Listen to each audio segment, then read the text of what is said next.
So let me briefly, with that, introduce Professor Boneh. It seems like every time we introduce him, there's a new line added to his resume. So the first thing to just say is that his research focuses on applications of cryptography to computer security. His work includes crypto systems with novel properties, web security, security for mobile devices, and cryptanalysis. Here at Stanford, he heads the Applied Cryptography group and co-directs the Computer Security Lab, as well as more recently, he's a co-director and a co-founder, maybe, of the Center for Blockchain Research. He's the recipient of numerous awards, including the ACM Prize and the Gödel Prize. In 2011, he received the Ishii Award for Industry Education Innovation. And I've already touched on it. I think Professor Boneh will touch on it as well, but I just want to emphasize this point, the amount of work he does to make his research available to the public. In addition to the online graduate courses that he teaches, he has co-developed a self-paced online certificate in computer security. He's created a massively popular MOOC. He's talking about doing more. He's also co-written a free graduate-level textbook on cryptography that you can find online. So his contributions are numerous. It's not just the webinar. And with that, I'm going to hand over the presentation to Professor Boneh. Awesome. Thank you. Thank you very much. And thanks all for joining us. Excited to be here. Welcome to this webinar. I guess I'll talk a little bit about some of our recent work and also welcome you to our courses later this year. So with that, let's get started. So actually, we're going to turn off the video just so you can focus on the content. In my experience, it's easier to focus on content if you just listen to my words rather than you see me flailing my hands. So the first thing I wanted to mention is we have a pretty active security lab here at the university at Stanford. This is the computer security lab as part of the computer science department. So I just listed some of the faculty who work in the lab. So myself, you're going to hear more about my work in a minute. Zakir works on measuring security on the internet. Matej works on big data and security. Dawson works on static analysis for code. David Maziers works on consensus protocols and building secure systems from insecure components. Phil Levis works on IoT security. John Mitchell works on protocol design. And Mendel Rosenblum works on virtual machines and security. So there's a lot of different angles of computer security that are being addressed by different faculty. As you can see here, my work primarily focuses on applied cryptography, blockchains, web security, and that, of course, expands to many different areas of security as well. So I'll tell you a little bit about our recent work, and then I'm happy to take questions, and we can do a Q&A after. I'm really looking forward to your questions, so please go ahead and kind of submit your questions as we go through the material. I did want to mention some of the courses that we teach. Let's see. So they kind of span all the way from freshman undergraduates all the way to the graduate program. So you can see that there are kind of our main courses on computer security that we expect all undergraduates in computer science to take. They're all recorded and available to you as well. We teach our Intro to Cryptography class, which is basically how to use cryptography in the real world. More recently, we started teaching a blockchain technology class, which is a lot of fun to teach. It's basically kind of a combination of distributed systems and cryptography, and of course, economics and legal aspects of cryptocurrencies. So it's a lot of fun to teach. Actually, we're teaching this class CS251 right now this quarter. And then we have a number of graduate courses in cryptography and computer security as well. Great. Dax, do you want to say something about the graduate certificate, or would you like me to go over it? Sure. I mean, we have two certificates. The graduate certificate, as Professor Boneh pointed out, there's a core number of graduate offerings that are available online. And so this is a certificate you can take by, I believe it's 4 graduate offerings. If you complete all 4 of them, and then you earn a certificate, you get Stanford academic credit, and you will get a Stanford transcript. So it is the same class that on-campus students are taking, and it's just you're watching the lectures remotely. And we also have a professional certificate, and we'll circle back to this at the end. There are links to these in your console. The professional certificate is a little bit less rigorous. It's still technical, a little bit shorter, and it's basically self-paced online modules that teach you the fundamentals of computer security. Great. Okay, thank you. All right, so with that, let's dive right in. So I'm excited to tell you about some of our recent work. So what I'd like to cover, and hopefully we'll have enough time for this, is I'd like to start off with talking about second factor authentication and what are called universal second factor tokens. and some security issues with those and ways to potentially improve security of these second factor tokens. So we'll talk about that. Then I'll talk about two more topics more briefly. I'd like to tell you a little bit about how to accelerate ML classifications when that's being done in the cloud. And so this is kind of a cute application of cryptography. And of course, these days we can't give a talk on cryptography without talking about a little bit about blockchains.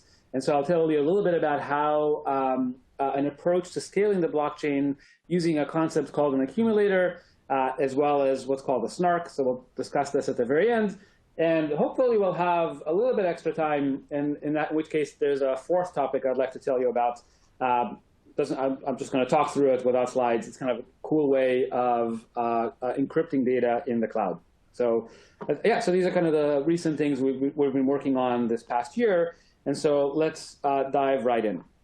All right, so the first topic I'd like to start with are these second factor authentication tokens and how to secure them. This is a system called TrueToF that we developed with a couple of our students, so Emma Duderman and Harry Corrigan-Gibbs, along with my colleague David Mazieres and Dominic Rizzo, who was at Google. And this was published in last May at the IEEE Security and Privacy. So in case you want to read more about what I'm about to say, you can always go back to the paper and get the full details. Okay, so let's start. Let's get right to it. So I'm sure you all know what second factor authentication tokens are. I have a picture of one of them here. And it's kind of remarkable that last year Google put out these really powerful press releases saying that since they've mandated the use of these tokens on their all their work devices, essentially their employees have no longer been phished. Yeah, this is a good protection for protecting long-term credentials from phishing attacks or malware attacks and so on. And so you can see these press releases kind of explain that Google has been very successful in getting these deployed all across their campus. And in fact, as a result, they've had essentially zero successful phishing attacks against them. This is kind of a remarkable statistic, so I just wanted to share that fact, or at least those press releases with you. Okay, so let's talk a little bit about how these U2F tokens work and what is a security threat that they're trying to protect against.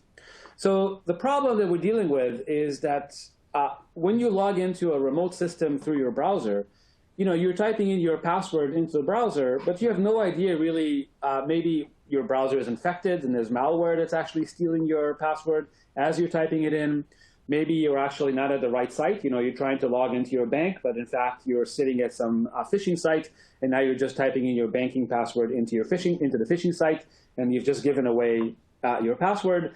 So the problem is that essentially we can't really trust passwords that are being typed into the browser. We're kind of putting them at risk, and we'd like to protect those passwords. So second factor authentication tokens, these U2F tokens, essentially are a way to ensure that even if the browser is infected, so this is the symbol that I'll use for malware, even if the browser is infected, the malware cannot steal your long-term credential. Maybe they can get your password, but the password is not enough to log into your account. And so in addition, there's this U2F token. The U2F token stores a secret credential as well. And in order to log into your account, you have to use both your password and the secret credential stored on the U2F token. Yeah. So these U2F tokens have a couple of security capabilities. The first one is the last thing we want is to make these U2F tokens make it possible to track you across different websites. So it's important that even though this U2F token presents a credential to the website, it's important that it's a different credential for every website. So you cannot be tracked just because you're using a U2F token. So here, in this example I have down here, you can see the U2F token on the left. You're trying to log into a service, and I'll use github.com as the classic service that would use these U2F tokens. But you can imagine the same U2F token would also be used to log you into your bank. And you want to make sure that the bank working with GitHub can't tell that it's you connecting to both locations. It's just a matter of interesting privacy that these tokens provide. The second property they provide are what are called these counters. And the reason for the counter is essentially to prevent the device from being cloned. So if the U2F token somehow, you leave it on your desk, somebody takes it and clones it and then gives you the original token, but now they have a clone of your token, the idea is that they should not be able to use the clone of the token to log in as you, because the token is going to present a counter to on every login that it sends to the service. If the service ever sees the same counter twice, or it sees a gap in the counter sequence, that means that there are two tokens that are being used as you, and that, it sounds the alert to tell you that your token has been cloned and you have to reset your token. Okay, so those are kind of the security threats that these tokens are trying to prevent against. So A, provide privacy. So A, sure, no, your password is not stolen. A theft of your password is not sufficient. B, it doesn't violate your privacy. And 3, it ensures that a cloning attack will be detected. So I want to tell you a little bit more about how this protocol actually works. How does U2F actually log you in to a remote site? And so in the U2F protocol, there are basically two steps. Actually, there are 3 steps. The first step is to initialize the device. So let's do that. So when you initialize the device, basically the device generates a secret key that it stores locally.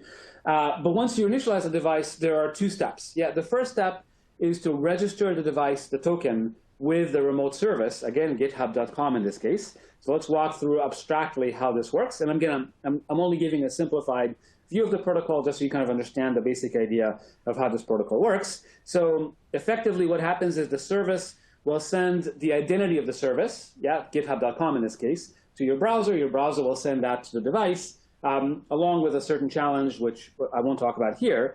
What the device will do then is it will generate a service-specific key. Yeah, so here it generates kind of a secret key that's specific to the service you're trying to log into, and will send the corresponding public key. Yeah, so this is the public part of the secret key, or rather, maybe I should be more precise, the device will generate what's called a secret public key pair, and it will store the secret key internally and send the public key back to the service. Okay, so what it sends over is the public key that the service will use. It sends a signature indicating, yes, this is a key that was really generated by the device. And then it sends over this handle. So a handle is kind of interesting. So these devices don't have a lot of storage on them. So it's unreasonable to expect them to store the secret keys for all the services with which you authenticate.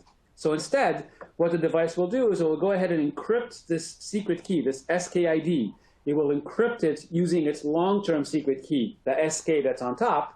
And then the handle basically will contain the encrypted service-specific secret key encrypted under the general secret key stored on the device. And you can see this handle is going to be sent all the way back to the service, and the service will store the handle for the device. Okay, so the service will get the public key, the signature indicating that this is an authentic public key, and the handle, which is an encryption of the SKID for the service.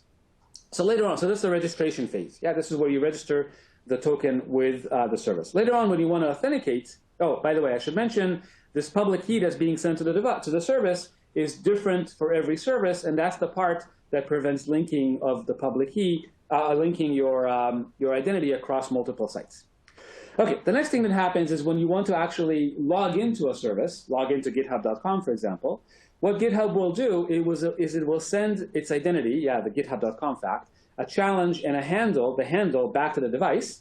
The device will use the handle to regenerate the service-specific secret ID, and then it sends back a signature on the challenge saying, yes, this is me authorizing, proving that I know the secret key, and I'm actually authorizing a login into the service using my identity. You can see that there's a counter attached here. This is the anti-cloning counter that I was mentioning. So this counter is incremented for every login to the service. So the service can then tell if it ever sees the same counter value twice, it can tell that the device has been cloned, and then the device needs to be reset. But the point is the service will then verify that the signature that you see here, SIG-ID, really is a signature on the challenge, and then if so, it would allow the login to proceed. Okay, so that's the UTF protocol, again, simplified version of the UTF protocol, so you see how it works. Yeah, it's got these 2 parts, one for registration and one for authentication. Okay, very good. So now that we understand how the protocol works, let me just mention that there is some problems with this protocol, and the problem in particular is the fact that the security model that U2F is intended to defend against is the browser being infected. And you notice if the browser is infected, that does not let the attacker steal the device's secret key because the infection does not affect the device. However, what's been shown is that there are sometimes flaws in the device itself that can end up leaking your secret key. So this is a well-publicized example from a year or two ago where there was an issue with how Infineon generated its public keys. These Infineon chips were used in some of these U2F tokens. As a result, these U2F tokens were, let's just say, not as secure as one would expect. So this actually caused a massive recall of a lot of the tokens. They had to be reissued, and so on. Yeah, so this is one example where the token itself can go wrong, and that would compromise security of the U2F protocol. But there have been lots of other examples of issues with tokens. For example, the token might use weak randomness, and if it uses weak randomness, the secret key that the token uses itself is not going to be particularly secure. And again, a remote attacker might be able to extract the secret key on the device just by listening to interaction with a remote service. Okay, so there are all sorts of issues, security issues with the tokens. And so what we'd like to propose is sort of a strengthening of, let me explain even how these things can actually cause harm. So the problem is it's not just bugs on the token itself. In fact, these tokens are manufactured at some third-party facility. And in some sense, the users are expected to trust that when these devices appear in their mailbox, the devices themselves can be trusted and be trustworthy to log them into remote services. So you may have heard there have been some issues with supply chain attacks. And so what if the device itself has been engineered? Yeah, the device has been engineered to actually leak your secret key. So for example, what happens if the device shows up in your mailbox, you initialize it, but in fact, somehow the attacker made it so that even though you've initialized the device, the attacker will know the secret key that's going to live on your device. And if the attacker knows the secret key on your device, they can effectively log in as you to any site where they also know your password. Yes, so we'd like to make sure that that cannot happen. It turns out that's actually not so difficult to defend against, making sure that the secret key on the device is unknown to the attacker. I'll show you how to do that in a minute. But it turns out even that's not enough, right? So suppose the secret key is secure on the device, there's even worse problems that can happen. So I told you that for every service, the device has to generate a public key, and then it sends that to the service. Well, what if the public key is generated in such a way where the bits of the public key leak the device's long-term secret key, right? Now, that's another way for a rogue device to leak the secret key that's on the device. Even worse, what happens if when the device generates a signature, the signature itself leaks the long-term secret key? And let me remind you that U2F uses a signature scheme called ECDSA. In ECDSA, there's randomness that's being used to generate ECDSA signatures. Well, what if the randomness that the device uses is such that the resulting ECDSA signature leaks the device's secret key? Again, no one can tell that this is happening, but the remote server will learn your secret key. Okay, so these are kind of concerns that we have about the security of the devices, and our goal, of course, is to secure devices against those types of attacks. Okay, so that's where we're headed. So so we're not saying this is actually going on in the real world. It's just it'd be nice if, as a customer, when a device appears in my mailbox, I would have some guarantees that even if the device is malicious, it cannot leak my long-term second-factor secret. Okay, so this is where the system TrueToF comes into play. That augments U2F. And so let me tell you what TrueToF does. So just to review, the basic U2F security model says if your browser is infected, then malware on your browser cannot steal your U2F long-term secrets. What TrueToF does is it says, yes, this is great. This is a wonderful security model. And as we saw, it's very successful. When Google deployed it, it was very successful. But we can do better. So how can we do better? What we'd like to do is actually augment the security model and say that even if the device is malicious, but the browser has not been infected, even in that case, the user should have security. Okay? So the malware actually lives on the device. And even though that device now is completely compromised, an attacker still will not be able to compromise the user's second factor token. Yeah, that's kind of our goal. So it's not replacing U2F. It's basically augmenting the security model that U2F is designed to protect against. Now, one thing I'll point out is, in fact, if both your browser and your tokens are basically compromised, then we can't help you. Well, then we give up, and at that point, the attacker has you. If you compromised, both your browser and the token, there's sort of no root of trust, and we can't really protect you from the attacker. But as long as one of them is safe and the other one is compromised, TrueToF will still provide security. Okay, so how do we do it? Well, so there are sort of two principles that we follow in the design. So again, this is an augmentation of U2F. It's backwards compatible with U2F, just trying to improve the security that the token provides for you. Okay, so the first principle is what we'd like to do is essentially every response that the token sends back to the browser can be verified by the browser. Okay, so the browser does not know the token's secret. Even though the browser doesn't know the token's secret, it can verify that everything that the token did is correct. Yeah, so for example, when it generates an ECDSA signature, the browser should be able to verify that that ECDSA signature was generated using truly random randomness. Okay, that's kind of the goal we're headed towards. And the way we do that, by the way, is using techniques that come from the world of zero-knowledge proofs, where effectively the device can prove to the browser that everything it did correctly. So that's principle number one, that the device will prove it did things correctly to the browser. So as long as the browser is honest, the device cannot cheat. The second principle is there are places where the device needs randomness. For example, when the device generates its initial secret, it needs randomness. Okay? And so today, we basically rely on the device to generate randomness on its own. In TrueToF, what happens is the browser contributes randomness to the process. So some randomness is generated on the browser, some randomness is generated on the device, and the combination of the two sources of randomness are used to generate the secrets on the device.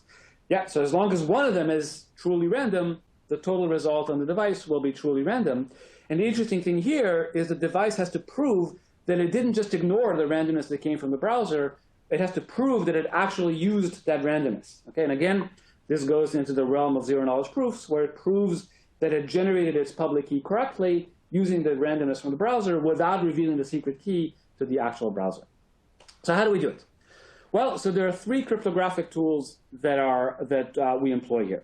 Yeah. So again, I'm going to keep this at a high level. So I'll walk through these again at a very high level. If somebody's interested at the end, I can maybe go into a bit more detail. But for now, I'll just describe these at a high level.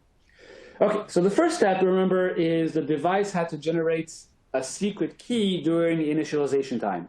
We'd like to make sure that secret key is well, has high entropy, and no one outside of the device will know what that secret key is. So when we do that is, again, like I mentioned, we use entropy that's generated both on the token and on the browser. That joined entropy is used to generate the device's long-term secrets, and then the device proves that it actually used that long-term secret. Yeah, so again, this is using the concept of zero-knowledge proofs, where I can prove to you, the device can prove to the browser that it did things correctly without actually revealing any of its secrets to the browser. By the way, I have to say, zero-knowledge proofs are a truly fascinating area of cryptography. It's kind of a remarkable fact that anything that you can do, anything you can prove, you can actually prove in zero knowledge. And this is something that actually we discuss in our crypto class in quite a bit of depth, in that this has kind of become a fairly important tool, especially in the world of blockchains. The world of zero-knowledge proofs allows you to do private transactions on a public blockchain.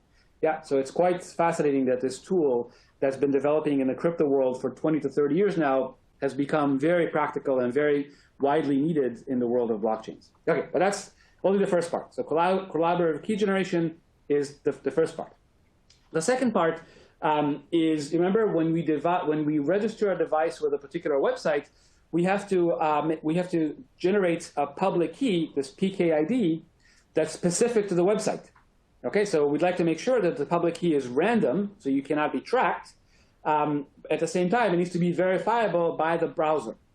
So here we have a cryptographic mechanism we call it a verifiable identity family. But really what it does is it's a way for the device to generate a unique public key per service derived from its long-term secret key that the browser can verify was generated correctly. Again, the browser doesn't know the secret key, but it can verify that this PKID, this service-specific public key, was generated correctly and is truly random. Yeah, so that we do on the browser. So that's the second step. That's during registration. And finally, during login, during authentication, we have to make sure that the ECDSA signature is generated correctly. And again, we use something similar to collaborative key generation to make sure that the ECDSA signature was generated correctly. Okay, so we put these three components together. The interesting thing here is that this forces changes on the device. Yeah, so you have to augment the design of the device. You have to augment the browser. So we have a browser extension that sits in your browser and interacts with the device using the tools that we just described here. Interestingly, the service does not need to change at all. So github.com doesn't change at all. These are really only client-side changes, which of course makes it easier to deploy. Yeah, so this is kind of the idea. Yeah, so the goal here is to augment the U2F security model to provide security also against a malicious device. So, of course, we like to implement and experiment with things. So, we implemented this. This is, you can see here, this was implemented on a test development device. So you can see the USB on the right of the picture. You can see the USB token that plugs in. But this is a development device. Obviously, you can take this and shrink it into just a regular form factor for a U2F token. But for us, development device was sufficient just to demonstrate that this works. And so you can see performance numbers here. Effectively, let's see, the top row shows you, I won't go into too much detail here. I'll just tell you the top row shows that during registration time, registration takes 234 milliseconds as opposed to 204 milliseconds. So you add 30 milliseconds to registration time to do all this extra work to randomize and verify. So 30 milliseconds is not something that the ordinary user will notice. So it seems quite reasonable. During authentication time, you can see it goes up from 147 to 171. So again, we're adding roughly 30 milliseconds to authentication. Again, not something that the typical user will notice. So what this says is essentially using the existing hardware on U2F tokens just by changing the software on the tokens and embedding an extension in the browser, you can actually provide security against a malicious token basically for free. Yeah, the user will not notice any of these changes, and that will strengthen the system. Okay, so we hope this will actually get deployed, adopted. It demonstrates that using these kind of more advanced cryptographic schemes, we can achieve better security. Okay, good. So yeah, I guess I have a link to the paper here in case you're interested in learning more about how this works. Yeah, so it's basically a way to make U2F tokens resistant to these backdoors. We hope that these things will actually get adopted by the U2F standards. So we'll see if that happens. Then we can all have stronger U2F tokens. One thing that I'd love to talk a little bit about the future here, in that I imagine many of you actually use U2F tokens today, and many of you are probably annoyed that you have to sacrifice USB port for the token, right? You put the token into the USB port, and then you can't use the port anymore. Well, so I'm hoping this is coming in the short term, where these second factor authentication tokens will actually be built into our laptops and built into our phones. So all we would have to do is just use the say the MacBook's fingerprint reader, and that's how we authenticate the U2F token built into our laptop to authenticate ourselves beyond the password. The interesting thing is, even if we live in a world where U2F is embedded in our laptops and in our phones, even then we still need U2F tokens to be standalone devices, because we need them for backup, right? If somebody steals our laptop, we'd still like to have some U2F token that we can go back to. Maybe we store it in a safe somewhere. Maybe we store it in our drawer at home. We'd still like to have a U2F token that we can go back to and re-log in and re-authenticate once we buy a new laptop. And so these tokens are still going to be with us. And so we still need to implement something like TrueToF to protect us from tokens that we might not fully trust. So that's interesting. The other point I'd like to make is that once we have U2F tokens embedded into our laptops and phones, it's interesting that exactly the same technology could be used for other things as well. So in particular, it's fascinating that the whole TrueToF technology, what I just described, using an untrusted token to log in on your behalf, that exact set of tools could also be used to support a cryptocurrency, a crypto wallet, in our phones and our laptops if you are so inclined to do. So what do I mean by that? This approach to collaborative key generation that the wallet will use to generate its public key where funds will be deposited, again, you'd like that to be done collaboratively between the laptop and the security token. This verifiable address generation, well, that's something that's actually done in crypto wallets as well, and we'd like that to be verifiable as well. And so that could also be used for crypto wallets. And finally, you'd like your ECDSA signatures that are used in many blockchain projects, you'd like those to be properly generated and not leak your secret keys. So again, that would also be done in a collaboration between a token and a browser. And so if you were so inclined to run a wallet and store it in your laptop, everything that I talked about applies equally well also to crypto wallets. So it's interesting where you work on one thing for authentication, and it turns out to be applicable to a completely different and unrelated area. Yeah, so that was kind of a coincidence that we were happy that that happened. Okay, good. So that's all I wanted to say about U2F tokens. Hope you guys have some questions. I'm happy to discuss this in more detail later on, but I want to switch gears now and talk about something completely different. Okay, so now for something completely different. So the next thing I'd like to talk about is something that we did a few months ago on a way to outsource machine learning classification to the cloud. So this is a system called Stalem. It was developed with one of my PhD students, Florian Tramer, and again, the paper appeared recently in ICLR. Okay, so let me explain what the problem is. So we're shifting gears to something completely different. But again, I'd like you to know that these tools exist, and I hope these tools will be useful to you in your job. Okay, so what is the problem we're trying to address here? So, here's a very common situation. Imagine you have the task of classifying images. I don't know, maybe you have a database of thousands of images, and you'd like to run a machine learning classification model on those images. So you've already built your model. You'd just like to run it on those images. So very often what people do is they will upload the model to the cloud.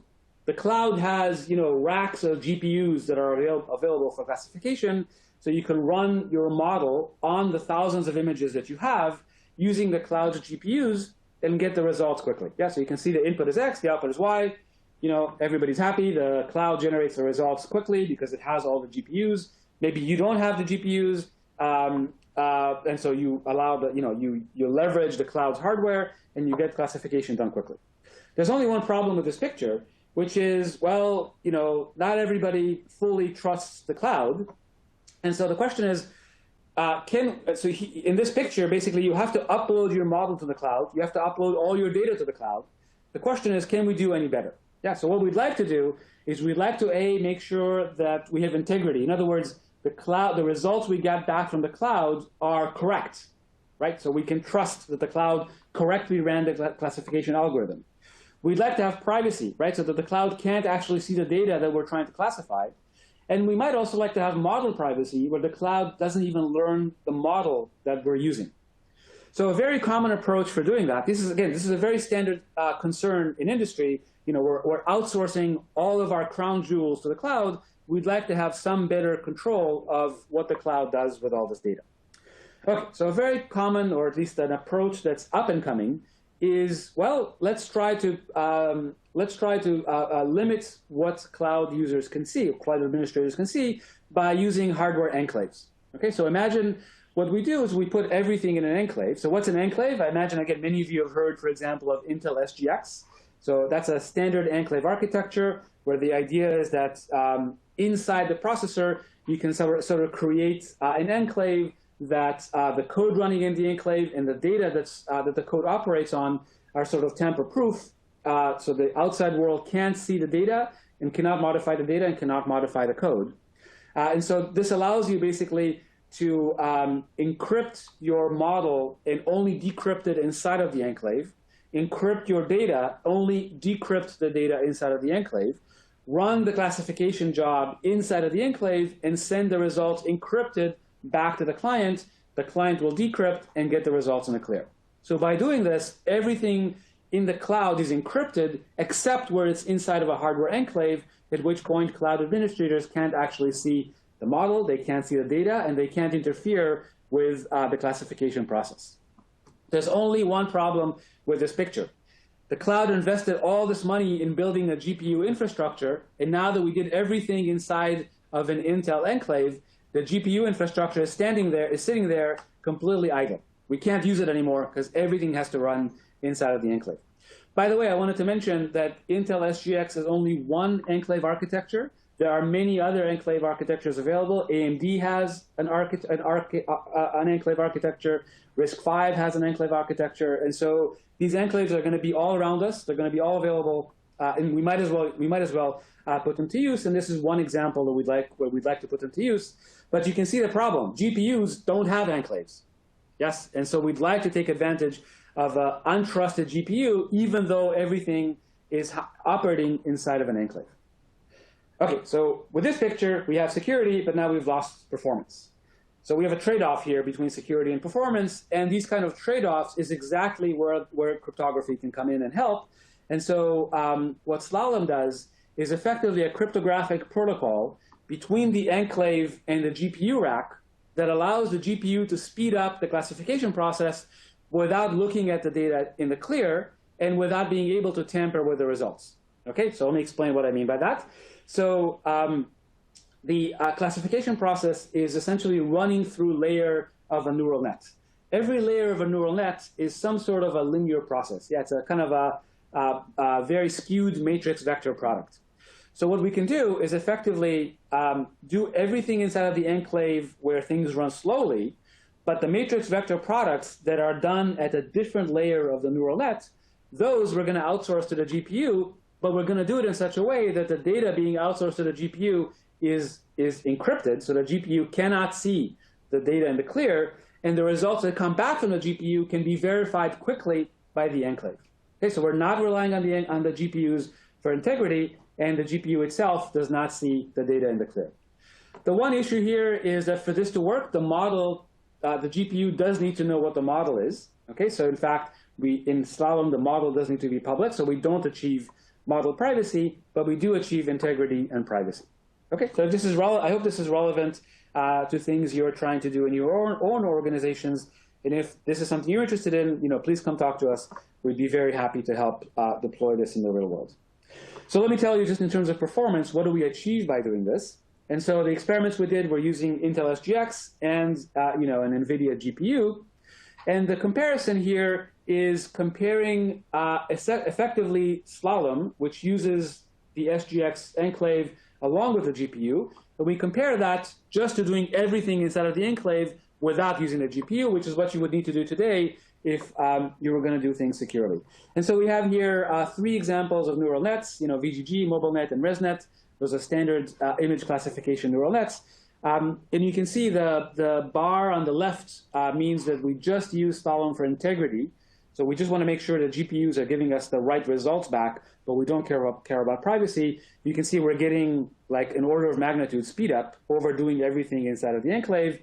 And the bar on the right shows if we do integrity and privacy, you can see, this is supposed to be like 10. The first number is supposed to be a 10, not 1. Yeah, so we're still getting like an order of magnitude improvement over doing everything in the enclave. Somehow the 1 became, this was supposed to be a 10, not a 1. Good. So you can see that these kind of methods really do speed things up over doing everything inside of an enclave. And so again, I hope this is something that you can put to use, and we'd be more than happy to help make it real. One thing that I wanted to point out is security is never, ever, ever free. And so if you compare this to doing things insecurely, that is doing everything on the GPU so that there's no data privacy and no data integrity, things are much faster. So even Slalom, even though we're able to outsource a lot to the GPU, Slalom is still slower than doing everything on the GPU. Okay, so that's my brief description of Slalom. And now we're going to move on to yet another topic. Yeah, so I want to tell you a little bit about blockchains. I guess these days we can't give a cryptography talk and not talk about blockchains. So let me tell you about, we have many, many different cryptographic blockchain projects that we're doing. It's amazing. The blockchain is an incredible consumer of advanced cryptographic techniques. So we're having a lot of fun designing cryptographic techniques that can then be used by blockchain projects. Here I want to tell you about just one of those projects. It has to do with scaling the blockchain, which again is something that I think many of you, it's a tool that many of you should know about. So let me explain how this works. So first of all, let me remind you how blockchains work today. So this is the typical picture for a public blockchain. So Bitcoin, Ethereum, and many, many others. Effectively, we have a set of miners that create blocks on the blockchain, and then we have a set of users that create transactions. The way transactions are submitted to the blockchain today is effectively by the users sending all their transactions to the miners. The miners then verify all these transactions, and the transactions get posted onto the blockchain. Effectively, this is kind of how things work. It's not exactly how things work, but you can think of it abstractly as though that's what's happening. Yeah, so everybody verifies the transactions, and then those transactions get posted. So you look at this picture and you say, well, this looks a little odd. Why is everybody verifying the transaction? Seems like it's enough that just one person would verify the transaction, and then everybody else potentially would trust that one person. Well, today we can't do that because we don't want to have a single point of trust. So this approach, of course, is expensive and creates a lot of replicated work. So the question is, can we do better? Yeah, can we do better? And the answer is we can, again, using crypto magic. Okay, so let me talk a little bit about this crypto magic that's used here. And this is a beautiful, beautiful idea. It's due to Barry Whitehat from last year. It's a project called Rollup. And the idea here is to have basically one server called the Rollup Server that's going to verify all the transactions. So here, the picture now is all the transactions will get sent to this Rollup Server. However, if the Rollup Server is the one that verifies the transactions, by the way, when I say verify transactions, what I mean is that money is not being created, money is not being lost, there's enough balance to cover transactions by payers, and so on and so forth. Basically, the rules of the blockchain are being followed. So the Rollup Server will verify that all the transactions are valid, but how are the miners going to trust that that was done correctly? And the answer is the Rollup Server will verify the transactions and produce what's called a short cryptographic proof that that verification was done correctly. Okay, so this is done using an absolutely magical cryptographic tool called a SNARK. The SNARK stands for Succinct Non-Interactive Arguments of Knowledge. It's a complicated sentence, but what it does fundamentally is not difficult to explain. Effectively, it's a way, so this proof pi is a SNARK that proves that the Rollup Server did verification correctly, and this proof pi is short and is very easy for the miners to verify. Yeah, so the Rollup Server does all the work. The miners can very quickly verify that that proof is correct. Okay, so what happens next is this proof gets sent, so a summary of the transaction plus the proof gets sent to the miners. Now the miners just verify the proof, and that is very easy to do. Yeah, if you like a little bit of math here, if the time to verify the transaction is t, the time to verify the proof is logarithmic in t. Yeah, so effectively, it's an exponential speed up in terms of the work that the miners need to do. Yeah, we went from linear time to verify all the transactions to logarithmic time to just verify the proof. Yeah, this is the magic of SNARKs, and that's what the Rollup Server does. Okay, so in effect, if you batch 1,000 transactions together into one proof, effectively, this is 1,000x reduction in the amount of work that the blockchain has to do. So it's kind of an amazing way to scale the blockchain. And I can tell you there are actually a number of projects en route now to deploy this, so that we'll have this running soon. Okay, so this is beautiful, beautiful, beautiful idea. There's one problem, and the problem is generating the SNARK proof, generating the proof pi is kind of expensive in terms of computing time. So the Rollup Server effectively would have to use lots and lots of GPUs to generate this proof pi in a reasonable amount of time so that the transactions along with the proof can be posted to the blockchain without too much delay, right? If the Rollup Server took 24 hours to generate the proof, that would be impractical, right? Because a transaction would get posted to the Rollup Server, but it would only appear on the blockchain 24 hours later, where we'd like to have it appear on the blockchain right away. So we'd like to have these proofs be as fast and as cheap as possible to generate, and that's basically where our work comes in. So we have a way to speed up this proof generation by an order of magnitude over what Rollup does. Specifically, the cryptographic tool that we use is what's called an accumulator. I don't think I'm going to have time to explain what an accumulator is, but it's one of these things that we discuss in the crypto class. So if you want to learn more, you can either read our paper or, again, we're very happy to discuss these things in the class. So these are kind of very pretty cryptographic ideas that can be used to scale up things like a cryptographic blockchain, but potentially they could be useful in other scenarios as well.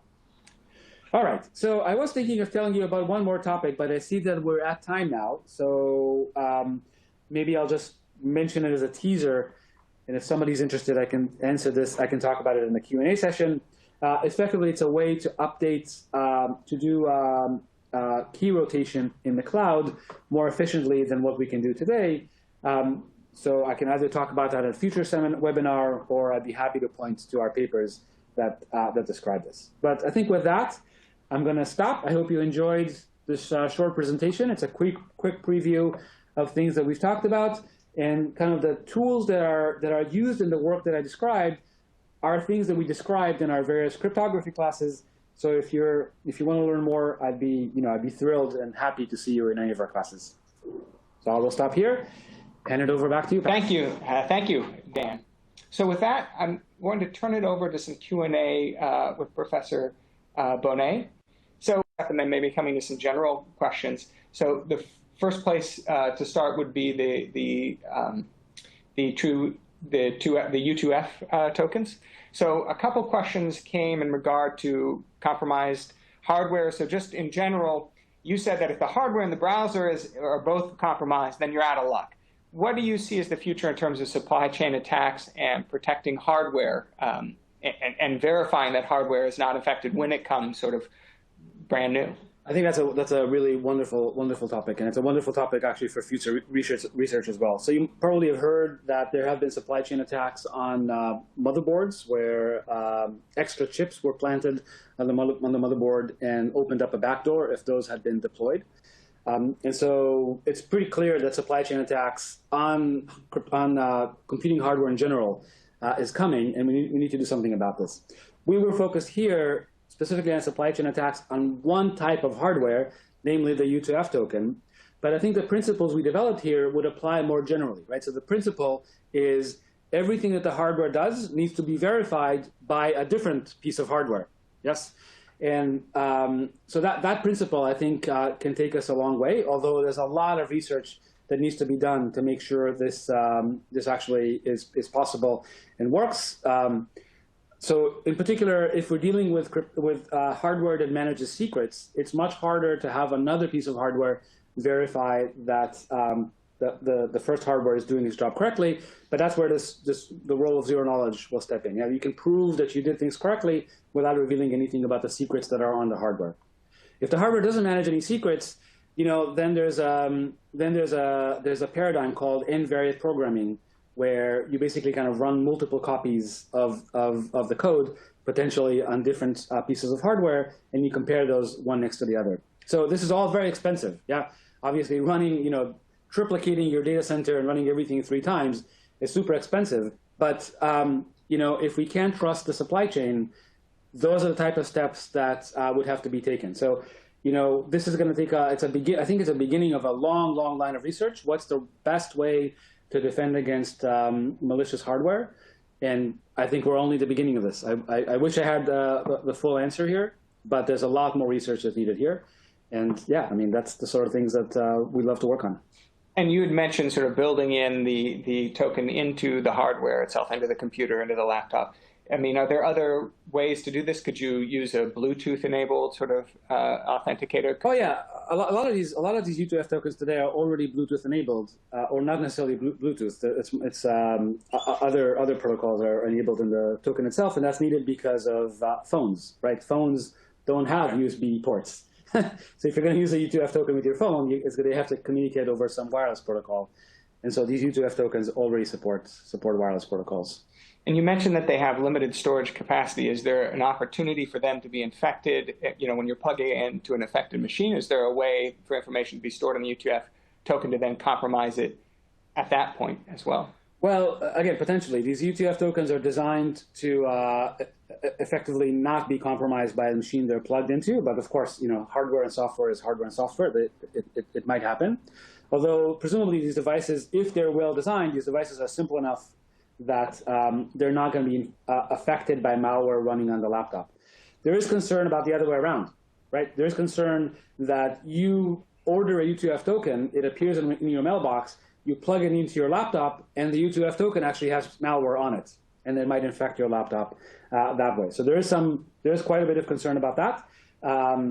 We basically try to make sure that the U2F token cannot leak your second factor secrets, but the U2F token might just infect your machine outright, right? And that is, again, something that's that's a matter of operating system security, where the operating system on your laptop needs to generally defend itself against token plugged into USB ports, and that's just a matter of time. I mean, things get locked down over time. We're not there yet. You know, today, if you find a USB token in the parking lot, the last thing you want to do is plug it into your laptop. Yeah, the best thing to do is give it to lost and found, I suppose. So we're not there yet. We still are not at the point where we can plug untrusted devices in our laptop and assume things will just work. But hopefully, operating systems will get to the point where this is possible. Given time, I want to move on to the next one. So Slalom, am I pronouncing it correctly? Yeah, Slalom, yes. So just a couple questions, and now this is where it's hitting against my knowledge. So there's a question saying that there are a number of works on private inference, but not a lot on private training. Can you comment on this? What are some limitations on private training that we need to Actually, there's a fair amount of work on private training. This falls into an area called federated learning, and so this is something that our audience can Google and read some papers about this. So there are some beautiful examples of private data sets that you would like to train on, but those data sets can never be combined into a single location. So there are protocols for doing federated learning. The results today are actually, obviously, they're not as accurate as if you do centralized learning, but this is possible. By the way, I should say another aspect of privacy during training time is where you'd like to train and make sure that the model that you produce at the end of the training process doesn't leak the training data. Yeah, and there's a huge amount of work on that. So this is another aspect of private training. And this is where differential privacy techniques come into play. There's actually, again, a fair amount of work on this. Lots of very, very pretty ideas on how to make sure that the model does not leak the training data. I'd be happy to go into more detail, but that actually is a topic for a whole other webinar, because this is privacy and security of training is like a pretty big topic in its own right. Great. By the way, I mean, maybe I'll mention one more sentence there. There have also been beautiful attacks, very interesting attacks on the training process, where literally corrupting one data item out of a huge data set is enough to completely poison the dating process. It's the training process. It's quite a remarkable result there. And so that could be a topic. Security and machine learning is a huge area. This actually goes by the name of adversarial machine learning. And it's all about how do we attack and defend the training data, the training process, as well as the classification process. We could easily do a whole webinar just on that. That's a huge, huge area now. That's great. I'm making a note of that. Sure. Then let's move on to blockchain. Sure. So blockchain, you mentioned this, I think, with the zero-knowledge proofs. So the question is, right, when you're publishing something to blockchain, it's public, it's currently open to everyone. How do you do that in a way that's encrypted or that's private? Oh, you're asking this question about how do you run private transactions on a public blockchain? Yeah, so generally, great, I love that question. So that's generally kind of the area where zero-knowledge proofs shine. Yeah, so the idea there is instead of putting your transaction data on the blockchain, what you actually put on the blockchain is a commitment to your transaction data. You can think of it as sort of an encryption of the blockchain, encryption of your transaction, but where there is never need to decrypt. Yeah, so you put a commitment of your transaction on the blockchain. That leaks nothing about your actual transaction. And then what you do is you provide, in addition to the commitment, you provide a zero-knowledge proof saying that this transaction is valid. Whatever is committed is, in fact, a valid transaction relative to the current state of the blockchain. Yeah, so this allows the blockchain to sort of be universally or publicly verifiable. Everybody can verify that transactions are correct. So money is not being created, money is not being lost, and the rules are being followed. But they learn nothing about the content of the transaction. Okay, so this is like a killer app for zero knowledge proof systems. Again, I wish I could tell you more about that in this short webinar. It's again a wonderful, wonderful area. In our blockchain class, we're literally just doing this right now. So we just devoted 3 weeks just to explain how these zero knowledge proofs work and how they can be used to do private transactions on a public blockchain. It's not something that I kind of explain the idea, but it's not something that I can explain in 1 minute. It's a deeper concept to explain. And for that, I really hope to see you in our classes where we go into much more depth about this. So one concept of the blockchain is that you have the data distributed so that if one server is corrupted, it doesn't necessarily corrupt the others. I may be misunderstanding this. So by taking the Rollup Server approach, are you centralizing back the information? No. So we're not. Yes, that's the whole point. Even if the Rollup Server is not a trusted server, even if the Rollup Server is corrupt, it cannot issue fake transactions, right? Because for every transaction that it produces, it has to produce a proof that transaction is valid. So this is really important to understand. The Rollup Server is a compute server. It does not do anything trusted. Everything that it does is publicly verifiable. That's the whole point of the Rollup Server. And what we were interested in is basically how do we speed that up? How do we make it easier to produce these proofs? Are there any current deployed blockchains using a Rollup Server that you're aware of? So in fact, Rollup is being, it's what's called a layer 2 mechanism. So it's being implemented on top of the Ethereum blockchain. And there are a number of projects actually on their way to make this available. You'll see, later this year or maybe early next year, you'll see some launches of these projects running. Great. We're over time, so I want to be respectful of your time and everyone's time. Just 2 quick last questions. The first one, because everyone was asking this, any update on Crypto 2? Oh boy! Oh my God! That's okay. Excellent question. Yeah. So I guess Crypto 1 is a MOOC on cryptography, and I promise to have a more advanced MOOC. It's called Crypto 2. So that is coming. Yes, I'm working on it. I promise. However, I am also working on a textbook in cryptography. It's a freely available textbook, available to anybody. It's available at cryptobook.us, free textbook. And as soon as the textbook is finished, Crypto 2 will launch. Basically, everything in Crypto 2 is based on what's in the textbook. So I want to finish the textbook first, and then I will do Crypto 2. So hopefully it's another year away. We're getting there. But yeah, Crypto 2 is high on my priority list. So I hope not to disappoint. Well, I'm glad, but we got a lot of questions about it. So I guess the last thing to ask as we sign off is, when you're looking at the horizon of cryptography and computer security, what are you most excited or scared of in the next, let's say, 4 years? Oh my God, that is a lot of topics. So I think adversarial machine learning is a pretty exciting area. This is where effectively the community shows that machine learning algorithms work fantastically well on random data. They don't work so well on adversarial data. And the question is how to make them robust. This is a big, big area for computer security. Obviously, quantum computing is something that we all are interested in. So quantum computers, as you know, will break a lot of the crypto that's deployed today. And the question is, what is the best cryptography to move to? So there are a couple of avenues to explore. And so that's actually being actively worked on. I guess I promised to talk about quantum computing, but we will do that in a future webinar. Yeah, I think those are, and I have to say, of course, the blockchain generates a lot of interesting cryptographic questions. So that's another really fun area to work in. Perfect. Well, I want to thank you so much, Professor Boneh, for your time today and the excellent presentation. And we appreciate everyone who joined us remotely.